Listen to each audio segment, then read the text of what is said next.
Hey,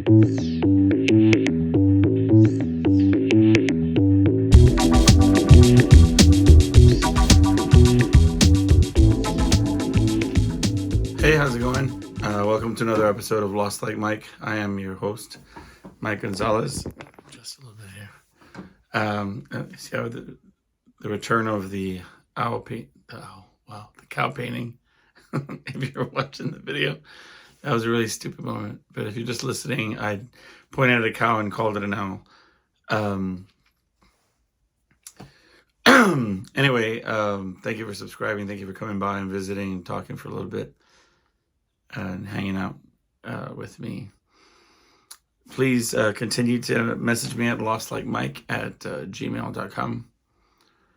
Let me know what's going on in your lives, what's happening, and I'll talk about what's going on in mine. Big story here where I'm at is inclement weather. We're having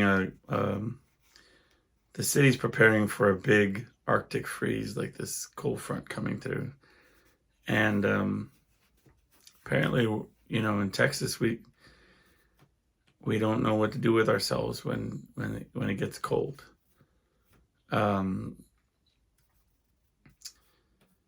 When it gets really cold, anyway. I remember the last time that it snowed in where I'm at. The power grids couldn't handle it. Like there was like blackouts and brownouts, or however you want to call it, where many people lost power, and grocery stores the shelves were bare and most of them weren't open, and it was just this, pseudo-apocalyptic scenario where everybody was just going crazy. I talked about it on the podcast before, so I really won't necessarily go into it. But that's the big joke right now, is that a lot of the major grocery stores are having like people buy them out of meat and of supplies. Like they're afraid that the city's going to shut down. It's only expected to be like 1 or 2 days of cold, you know what I mean? But it doesn't stop the world from freaking out. But I live in a small town, and luckily there's a little market where people don't do it like that at this one. Like there's the major chains, they're everywhere, and those are packed and you can't get in them. But I just got back from going, and it was real chill, man. They had some R&B playing on the sound system, and I hung out, just getting my essentials. And really the only thing was, some diet sodas, you know what I mean? That was my emergency supplies for the 2 days. It's not really, I wasn't shopping with that in mind. I just, I told Julie, I said, just think of anything that you don't want to run out of in the next 2 days, and I'll go pick up a couple, was my mentality. And, other than one guy was making a joke about how hot it was outside, kind of hacky, but I gave him a smile, like, haha, it's a good one. Because I was like, with a ski cap and 10 layers and my thick socks, and it wasn't too cold. But it's cold, man. It's pretty cold. Yeah, but this one situation happened when I was there that kind of pissed me off, because there was a young kid at the register, right? And I looked all over the place for batteries, and I said, "Hey, excuse me, sir, where do you keep your batteries?" And he's, "Oh, we got them behind the register." What does that mean to you? It means to me that you have them accessible to you behind the register. So I say, I need AAA batteries. He says, cool. And he starts totaling my items and then gives me the total for what I have in front of me. And I says, well, aren't you going to give me the batteries? And he says, they're behind the counter. And I said, yeah, you already established that they're where you're at, right? And he's like, no, they're on the opposite side of that wall. And apparently, like, there was this back wall to where he was at, and he just assumed that I knew what he was talking about. But kind of pissed me off. And then when I came around the corner, having got the batteries, he had this look on his face like he was annoyed that I was hogging up his line. Well, there was nobody in line, first of all. But like I was just taking up his time. Like he had to sit there with his subtotal, and he had to add something. And it's like, gosh, you know. And I was like, come on, man. That's on you for being stupid. No, that's not true. I'm just saying, you know, you can learn a lot about somebody. Like I was playing a video game with my wife. We have a particular situation right now where they got us a game system, and we had another game system. So no shame in this, all right? Maybe like, you know, I don't have a Twitch or whatever. I don't have like, you know, it's occasionally I like to play a game. We play this game called Fortnite, right? And everybody's like, oh, what are you, some kind of like, you know, you should be playing like these other games. Like, well, you know, maybe one day we will. But anyway, we played this thing called Duos where she's on one small, like a TV over here in this room, and I'm in this other room. And we play together, which is like revolutionary for us because it's a single player game, but you can play with multiple people like around the world. I'm sure you know how Fortnite works. If you don't, I can't help you. But they have like where you can play by yourself, solo, or duos, trios, I think, and then like squads, or like a 5. To be honest with you, I only do solos or duos, and maybe I did a squad with my son back when I wasn't any good at all, and he would just tolerate me to be there while his clutch friends would win the games, and I would just be like blowing myself up in, you know, in the corner. But anyway, since they got us this game system, it was a present for Christmas, right?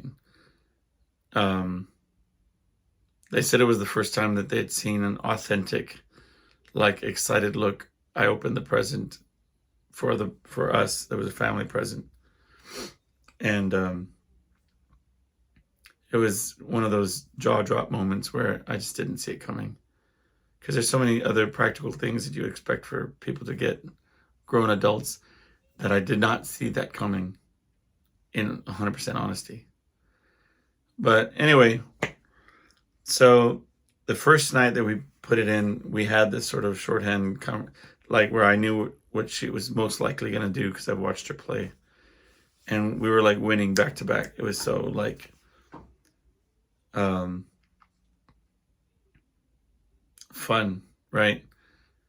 And we went through this, like, since then we've gone through this like a long patch of like, we just have a hard time winning.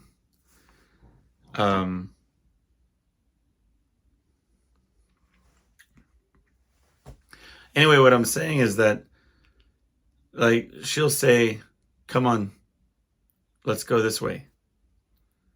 And I'll be like, what are you talking about?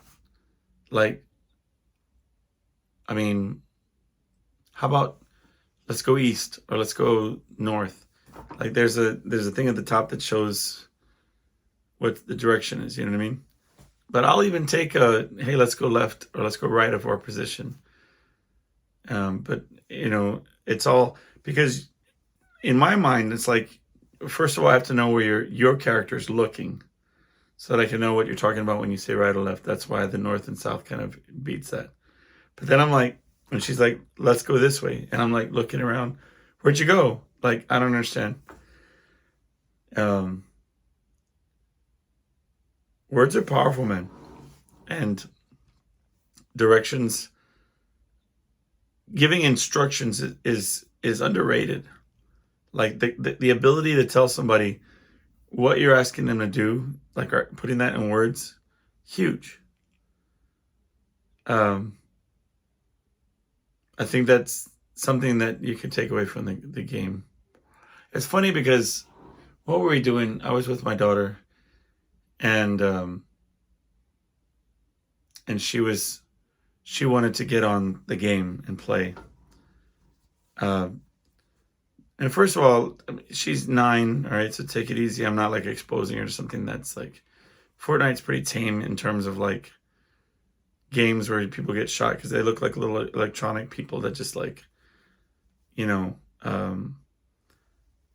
turn colors and then and they can be rebooted and all that kind of stuff. It's not really, doesn't matter. Anyway, but she put it down at first and she's like, it's too hard.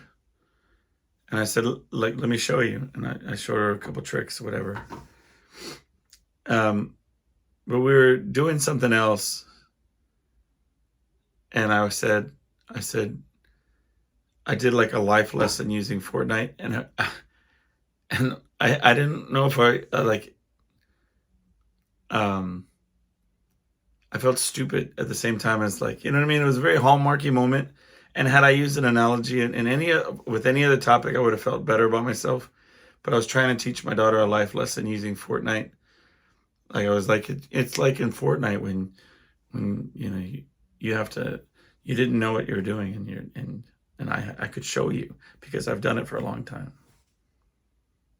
So, you know, whatever it is that we were talking about, you should listen to what I'm saying. Yeah. But then I just walked away rolling my eyes going, gee, I can't believe I just did a life lesson using a video game. Although I had a pretty good argument for a long time about the parallels and the life lessons that you can learn from most games like chess or, you know, there's lessons to be learned in all things, I guess. I don't know. But maybe you're playing a little bit too much Fortnite when you're saying, you know, the Tao of Fortnite. Anyway, you learn a lot about somebody and their ability to give instructions, though. Like, people can get frustrated and angry, and you have to question, where is that anger coming from? Is it because I'm not understanding you, or you're unable to articulate what's on your mind?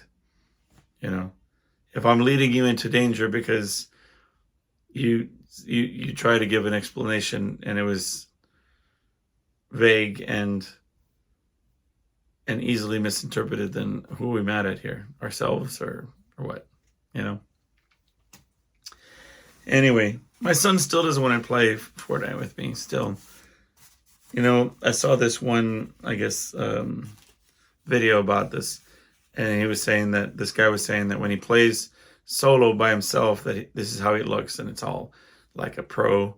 And then he says, this is what I look like when I play on a team, and he's like, and blowing himself up. And I think there's something so true about that it just, sometimes it feels like when you're playing with other people. But I know something I find true to myself is that when I'm playing with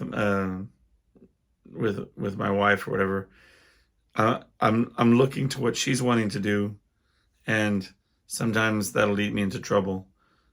I'm not blaming her for sucking when I play with her.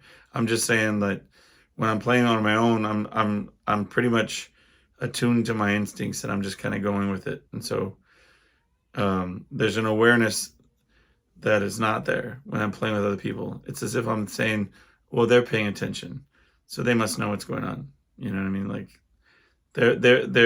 I'm trusting that they're not running me into an ambush, which more often than not is it. And you know, it's so stupid. My wife has this tendency of going up in this, like, up until like the wide open, and then she sees somebody in the distance and she'll shoot at them. And I'll be coming up behind going, what are you looking at? And then when I get there, they shoot me. You know what I mean? Like, I wasn't even the one that shot at them. And I'm not even aware where they're at. But then, you know, there I am getting shot.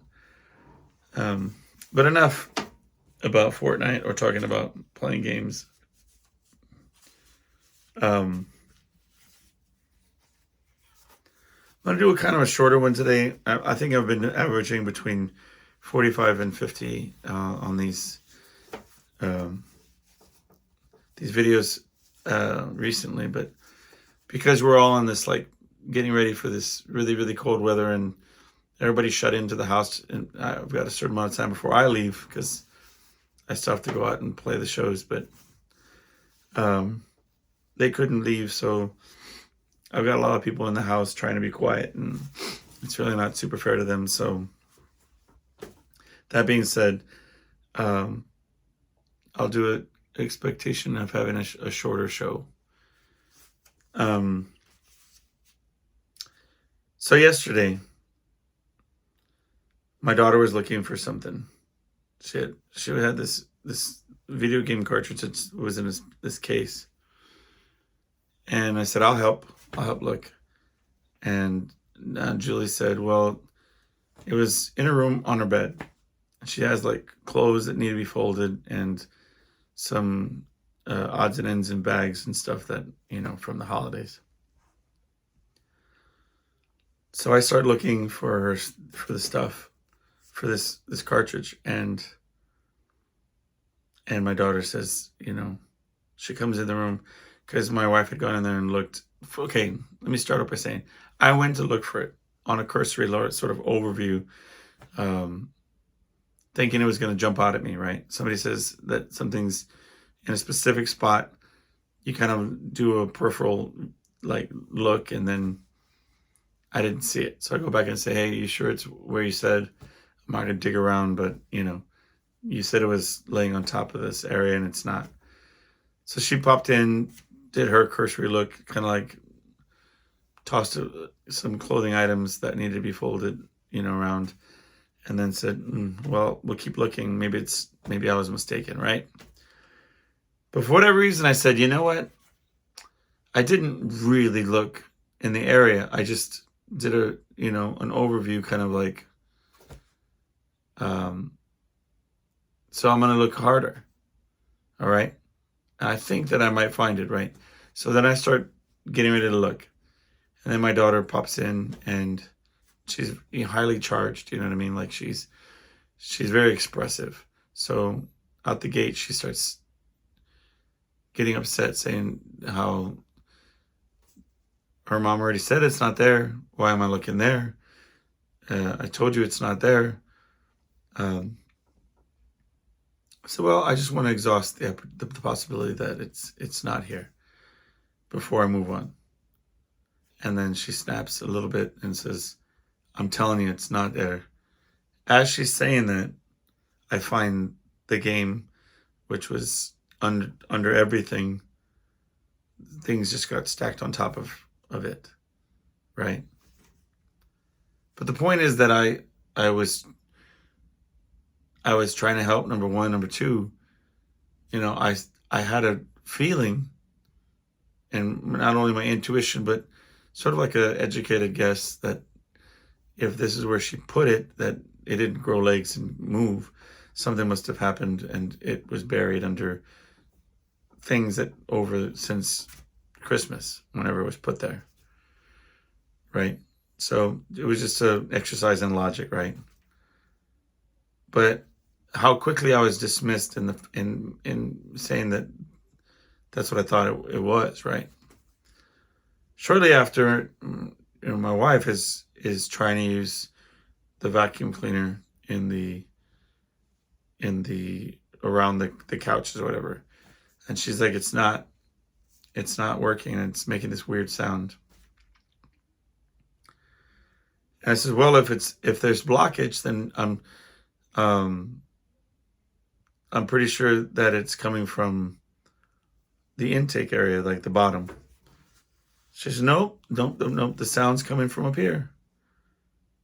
And I said, okay, can I take a look at it? And she's, well, I'm working on it, right? I'm working on it. I said, well, because if it's not sucking, I'm sure it's either here. And I said, just let me, and then I looked at the tube, and she said, it's got to be in the motor, she says. It's got to be the motor and the filters here, right? Well, she's looking at that. I said, well, I look in the tube, nothing obstructing all the way up the tube. I said, well, I'm pretty sure it's in the intake, like the bottom part where you have the spinning thing that sits on the ground. That it should be something's blocking that, because nothing's blocking anywhere up here, right? And she's like, nah, I don't think so. I think it's, and she's whatever.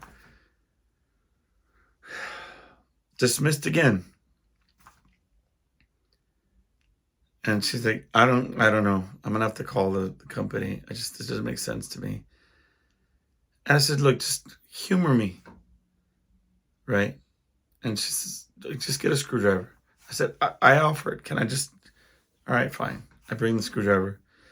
She pops off the back panel on the floor intake section, and sure enough, in the where the tube meets the intake, it's obstructed by a big pile of stuff on both sides, and then there's a guitar pick that's locking everything into the thing, so nothing's getting through. I said, what do you have here? I pulled that out, pulled this big old chunk of stuff, and then, and she's like, I appreciate it, thanks. But I'm like, the whole thing is, it's curious to me what people think of you, or their lack of faith in you. Where does that come from? Where, like, how many times do you have to be right to have credibility, to have people believe in the things that you say and do as being good ideas, or whereas it's just, that's, one can only take, I mean, you can blow it off or whatever, but one normally can only take offense by that. It's like, I don't get it. When people listen to me, or when people follow the things I talk, and it's funny, I say that because I was talking to my son last night. We'll get into how that came to be. We've been desperately trying to have some time together, to hang out, whatever.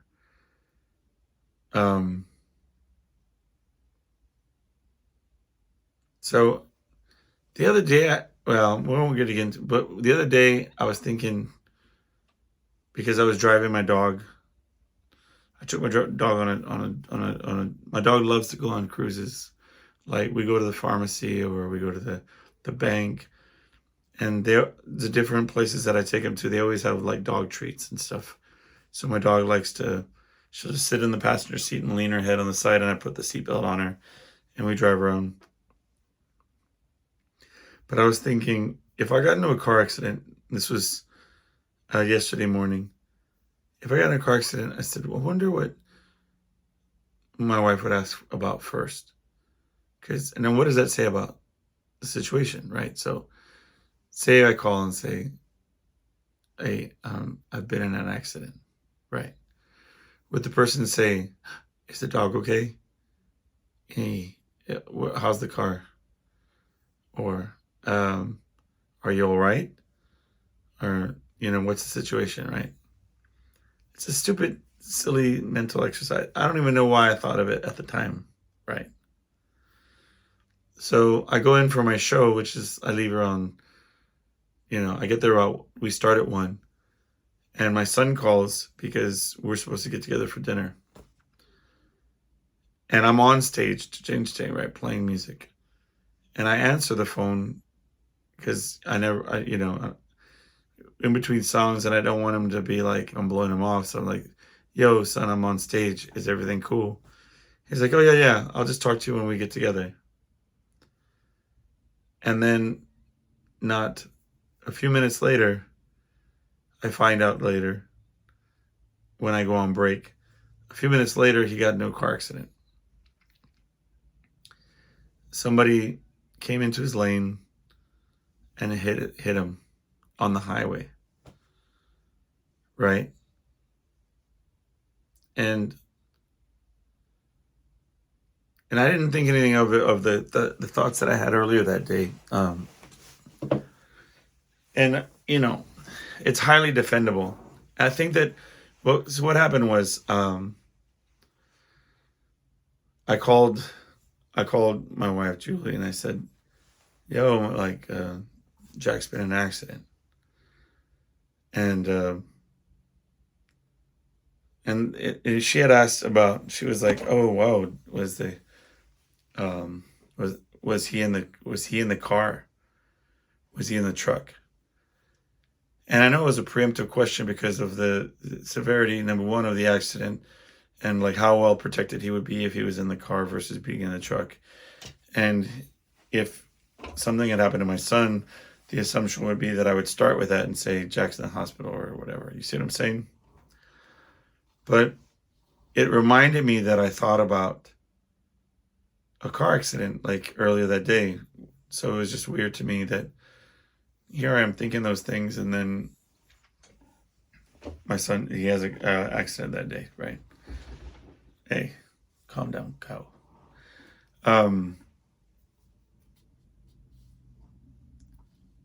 But he's 18, and so the thing is, the person that hit him, first of all, they call the police, right? And 3.5 hours later, and the cop still has not showed up, right? Can you imagine that? Like, you call in, you say, "Oh, I've been in an accident," right? 911 accident. 3 hours later, you know what I mean?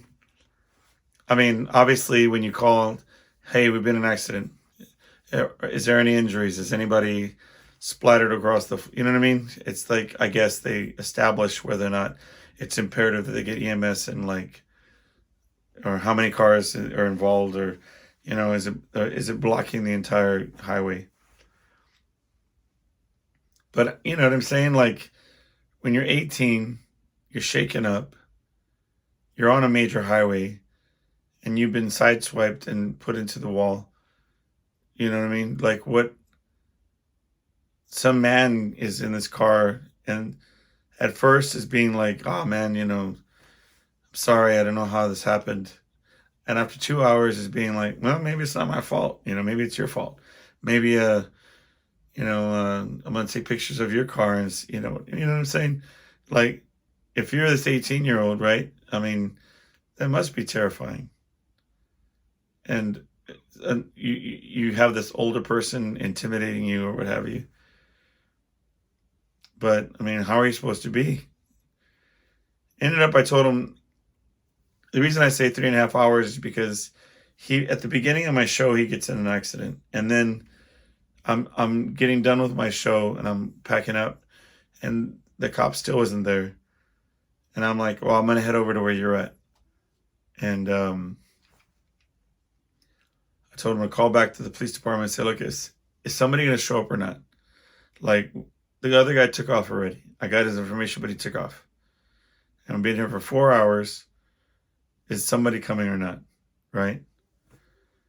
And they're like, yeah, dispatch will send somebody right away. Right? And then shortly after, they hand him the cop comes, hands him a piece of paper, says, "It's a he said, she said thing. So here you go." But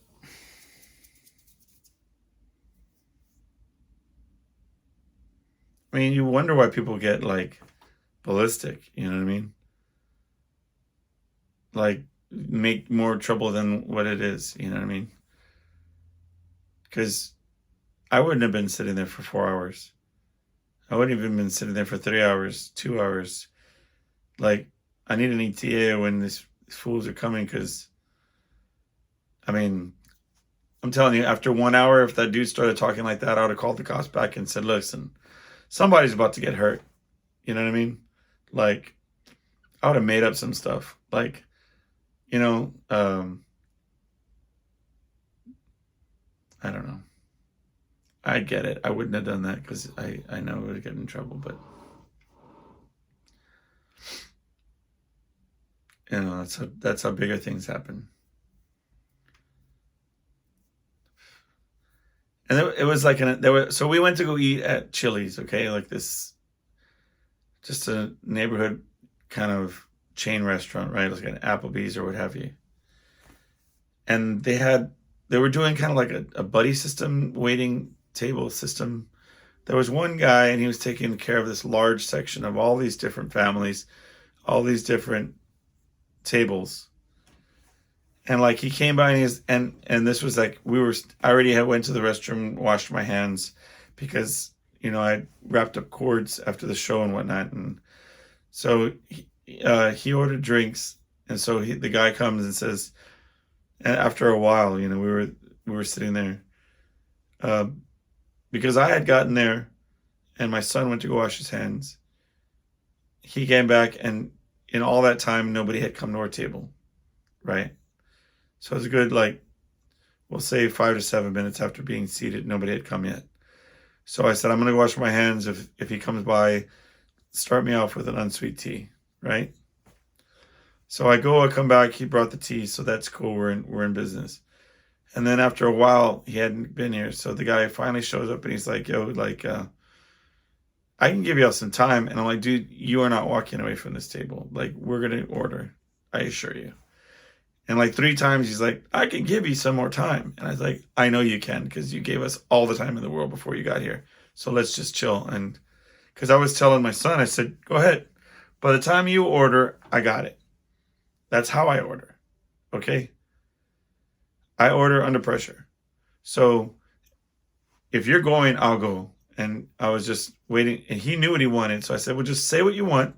By the time you finish saying what you want, I'll say what I want. And the guy kept chirping in, listen, I can give you time. I said, dude, he is about to tell you what he wants, and I will tell you before he's done. I'll be ready. I didn't say it rude. I was just like, if I needed more time, I would ask for more time, friend. Just come on. Anyway, so as he's saying it, I'm like, yeah. Just double that. We're done, right? But so somebody comes and brings because it was like an appetizer and an entree, right? That's how they do. And a separate girl brings the appetizers. Separate dude brings the entrees. We don't see the dude for like a long time after. But, we finish our drinks and like 20 minutes later, and I'm like, oh man, I'm gonna choke. Finally, we have to wave him down like, yo, okay, man, can we get a drink refill? I have all the sympathy in the world, because I know that you're doing like a tag team, sort of multiple person. But who's the person in charge of refills then? Right? This appetizer was supposed to be bottomless. Nobody ever came and got asked if we wanted more of whatever it was. Anyway. But I've often found that if you're just a pair, like 1-2 people, and they've got these giant families here and there, as a server, they're thinking that the big paycheck, the big money's coming from these bigger families. And I told my son, I said, I have a wad of cash in my pocket right now, itching to tip this fool, like, a lot. But I mean, our whole order was 20 under $25. And I tipped him $10, which is a 50% tip. I mean, almost a 50% tip. But it would have been more if it's just, I wasn't going to gank him. At one point, I was like, dude, I'm parched. I'm like, because There was like some chips and salsa, like it was really salty. Not like over, it was good, don't get me wrong. But there's so much sodium going on. You have your fries, you know what I mean? Sodium chloride. So much salt happening that you know what I mean? I was just dehydrating, you know. The fact that I had to ask for a refill, that was one thing. I was almost like, dude, just bring a pitcher, man. But like, you know what I mean? Service is everything. Especially if you're in a sit-down restaurant environment. And I was a server for a minute. So I know, but I've seen good service. I've seen good servers. I used to manage good servers. And I've seen the magic of somebody who cares, who pays attention, and they could be doing, you know, that many tables by themselves and would be checking on each one and bringing stuff and knowing that, oh, it's time to hit that table for refills, time to hit this one with their entrees. You know what I mean? Just like on point, man. And,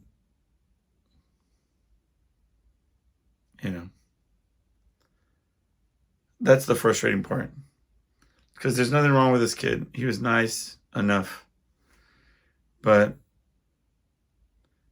you know, it reflects poorly on the establishment, and it reflects poorly on everything when you have to ask for everything. Ask, you know, yeah, okay, you know what? I'll just take my check right now, right? You think I'm going to ask about dessert or anything else? Of course not. Because, you know, by the time, you know what I mean? And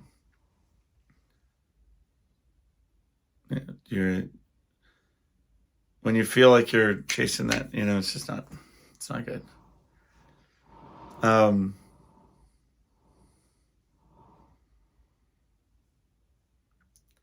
Anyway, it was cool hanging out with my kid though, man.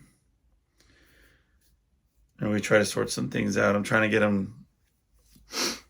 It pains me to watch him kind of suffer through some of these growing pains. You know what I mean? And it really is no joke. I mean, I see a lot of these messages on an inflation versus like the cost of living and wages increases. I mean, I work for a company that does yearly evaluations and raises. And I was talking to one of my team members about, you know, being happy or not with their evaluation and their wage increase and things. And she says, "Don't get me wrong, I really am. I'm appreciative. I'm thankful." And she said, "But it's wild that it doesn't offset like the increase in cost of just everything." And it's wild to me. Companies really have sort of gotten out of hand. And I talked briefly about it, and it's not something, I think it's very commonsensical. It's very simple. It's nothing political about it. You know, I've talked a little bit about companies, if left to their own devices, or they operate under a prime directive of increasing profit, and to hell with everything else. So, but it is frustrating because you see initiatives passed as far as like, you know, how certain companies will say, well, you know, we're going to take a stand over here at Target or we're going to increase the wages of our employees. We're going to, across the board, Amazon or whomever. And then, but behind the scenes, they're saying, well, we can't let it affect our profit margin. So we have to put the lost revenue from, somewhere. We have to replace it. And that's, so they skimp in other areas instead, they increase the price of goods. I mean, just an example of a 12 pack of sodas, right? A year ago, was like $3 less than what it is right now. And that's at this market where I was just at right now. I was just looking at the price.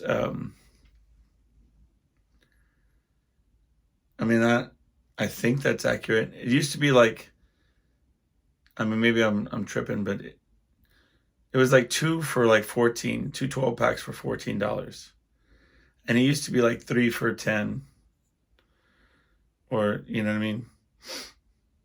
I'm just kind of putting that together right now because I was just thinking it used to be 2, but I think it was 3 12 packs for like 11, 12, whatever. It's just the cost of goods keeps going up and up, and then it's like, so what her point is that, yeah, she's making more money, but it seems to go directly to the increase in price of milk and butter and bread and other essentials. And it's like, what are we doing here, man? Nobody can get ahead ever. Nobody can get a leg up because it's perpetual. And the fact that people can't see that, or companies can't see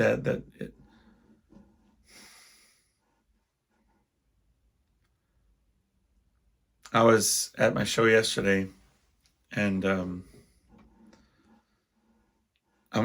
it's out on a patio. Today we'll probably be inside because of the cold, but we're out and overlooking like the downtown area, and I'm seeing people walk on the streets and that are coming in, and there's these large groups of young people, and there's several groups that I was watching that just look like predators. No judgment. Obviously, it's sounding like I'm casting a negative view of them, but you ever get the sense of somebody and you're watching a group of people and you're thinking, man, y'all ain't up to no good. Like, I'm not saying outright hoodlums. I'm just saying where they look like they're casing people, they look like they're figuring stuff out. You know what I mean? I just got this vibe the whole time, dude. I just kept thinking, like, someone getting jacked tonight, I think there's been an uptick in crime.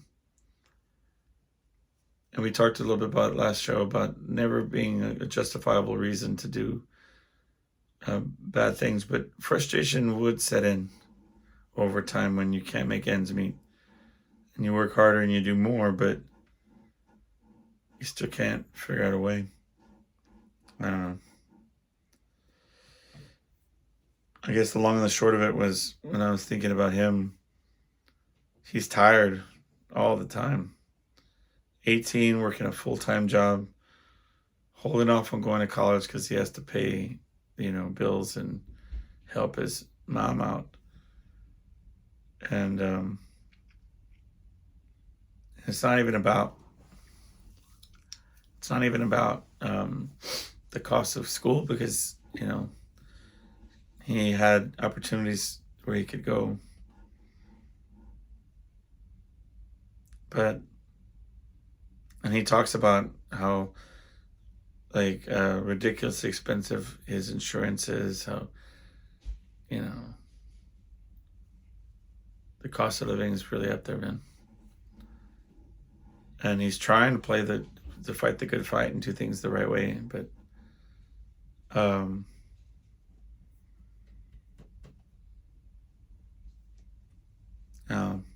they say that young kids get a bad rap on being lazy or being, because they feel entitled. They say they're entitled, But in a lot of cases, I'm in the fight. I'm trying to figure it out how to get ahead. It is frustrating because these young people are working full-time jobs and they can't get housing on their own or get the simple things that they want. It's just it's crazy. Anyway, as always, we can't solve it all in a day, but thanks for listening. Thanks for hanging out. If comment, send me messages at lostlikemike@gmail.com. It's the number one way to reach me. There's a lot of platforms that this is offered on, and I don't have a team or anybody that helps me check the different platforms for messages. So if I don't happen upon your message, please send me one at my email address, lostlikemike@gmail.com, and I promise you I'll respond. And thank you for listening.